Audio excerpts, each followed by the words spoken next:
Hey Daniel, this is Matt. We are just making some CrockPot chicken fajitas for dinner tonight, so we thought that we would record this and show you how to make it too.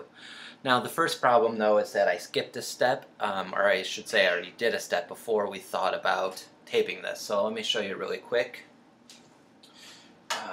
In our CrockPot, we've already got some chopped up peppers. And so to chop those up, like so, you just want to take out the stem and then cut it in half and then cut them into these little slices like so. Okay, so I'm going to get this crock pot back out of the way. And now our next step is to chop this onion up. First thing that you do, just as I did, is chop off the end of each onion. So there's that part chopped off. The ends look like this. Get in closer so you can see that. They've got these little funny furry things there. So you're going to chop both those ends off. Just like so. So both ends are now got that smooth side there. You can see the rings of the onion in there. And then what you do is you take off the skin. So you're going to peel a couple of these layers off. And they just peel off. Okay, so after you've got the skin taken off, it should be completely white. And we used a yellow onion for this, by the way. So it should be kind of completely white. There's no more skin on there. And again, you're going to chop this in half. And I'm going to do it, I guess, go down vertically. So I'm going to set it upright on the counter, and then I'm going to cut it down vertically in half.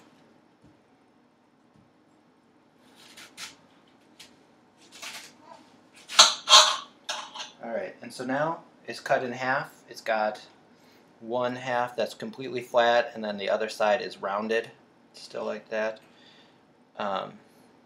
So what we're going to do next is we're going to chop this into slices, just kind of like we did with those peppers. So you take one half of the onion, and I put the flat half down onto the cutting board, just like so. And then you're just going to cut it into slices. So let me show you. After a couple cuts, this is what my sliced onion looks like. It's kind of hard to show. And they will fall apart, and that's okay. Okay, so now I'm on to the second half again. So it starts completely, the complete half. Again, you take the flat half of it, the flat side of it, and put it down flat onto your cutting board, and then you're going to cut it straight down into slices. Okay, so now all my onions chopped up. So what I'm going to do is bring back my crock pot, and the onion pieces go inside, just on top of the peppers. So now we've got our vegetables into the crock pot, so next we're going to put the chicken in there. The recipe says that the chicken, it didn't say, but I'm assuming that the chicken should be defrosted, so you don't want to use frozen chicken for this.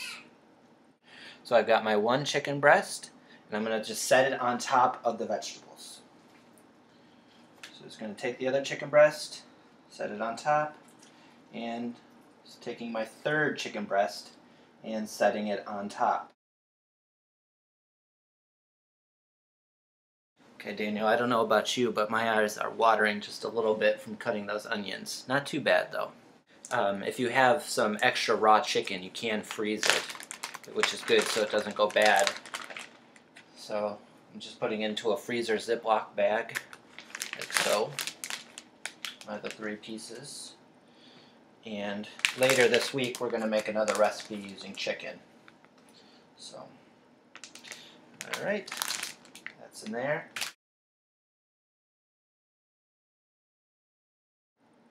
You're going to put a half a cup of chicken broth over the whole thing. Okay, so just need to open this up, take the top off, there we go. And now it calls for a half a cup, so we're going to put in a half a cup.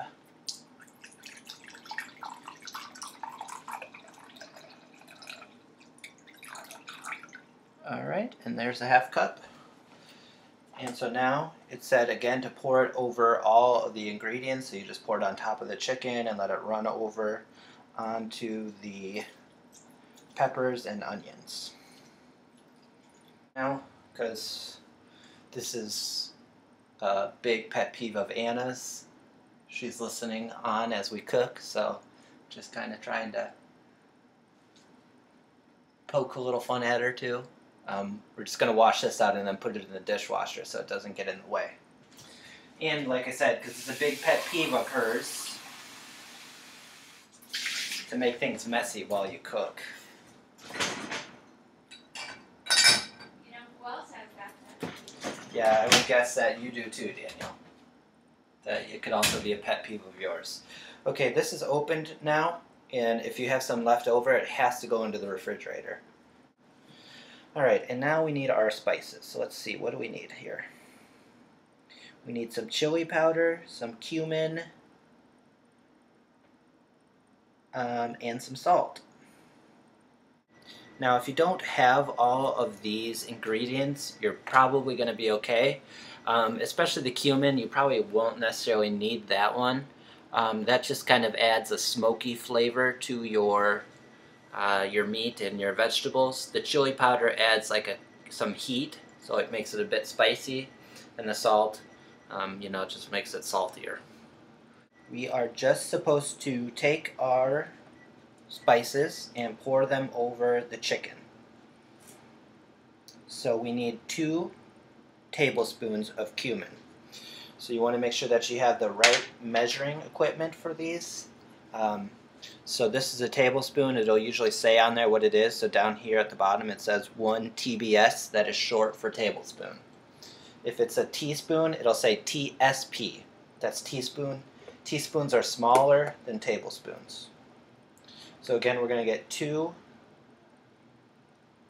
tablespoons of cumin.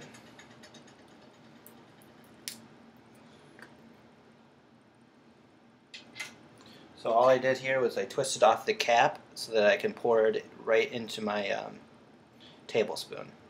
So if you can see inside there, cumin has like it's like a brownish, goldish brown color. Kind of interesting. So I have now sprinkled my chicken with cumin, 2 tablespoons of cumin, and it looks like that. So if you can see that, you can see in there all the chicken and all the vegetables. So that is good. So next we need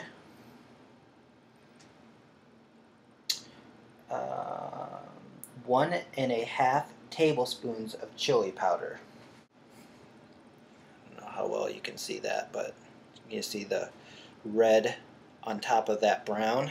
Looks very good. And our last one is a ½ teaspoon of salt. All I have here is a teaspoon measuring spoon, so I'm not going to fill the teaspoon all the way up because it calls for a half. But if I have a little more salt than what's called for, that'll be okay. Okay, the last thing it says to do is to squirt a little lime juice on top of the chicken. So if you just have lime juice that's bottled like this, sweetened lime juice, that's fine. If you have fresh limes at home, you can use fresh lime juice, that's good too.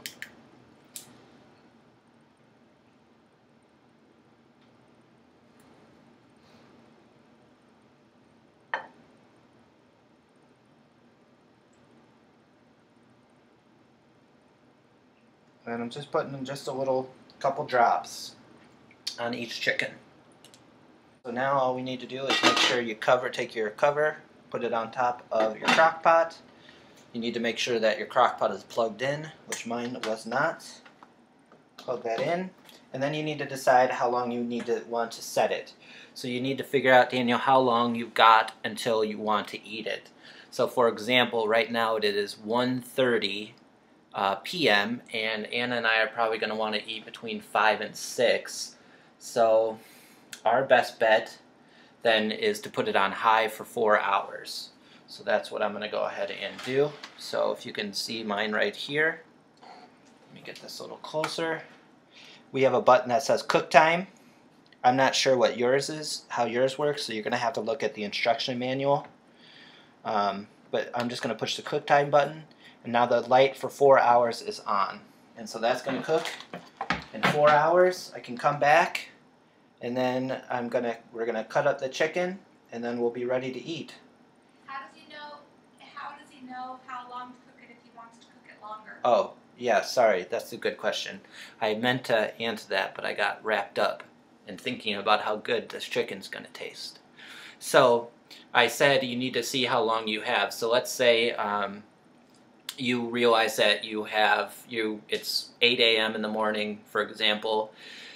You go to work at 10 o'clock, and then you come home at 6 o'clock, and you want to be able to eat at 6 o'clock. So let's see, that's, let's say you get it all ready to go at 9 o'clock. So you're ready to start cooking at 9. So 9, 10, 11, 12, 1, 2, 3, 4, 5, 6. So that would be 10 hours. Mine has a setting for 10 hours, so I would just push it till it says 10 hours. If you have 8 hours, then you want to just set it for 8 hours. This recipe said that you should cook it between 4 and 8 hours. So I guess, if it were me, then what I would do is try to have it ready to go by 10 o'clock to get ready to have it home at 6 o'clock and just hit the 8-hour one. And then it'll just kind of warm the rest of the time until you get home. And again, if you ever have questions, you can call us and we can help. But that is all for this part until it is done cooking 4 hours from now. See you soon.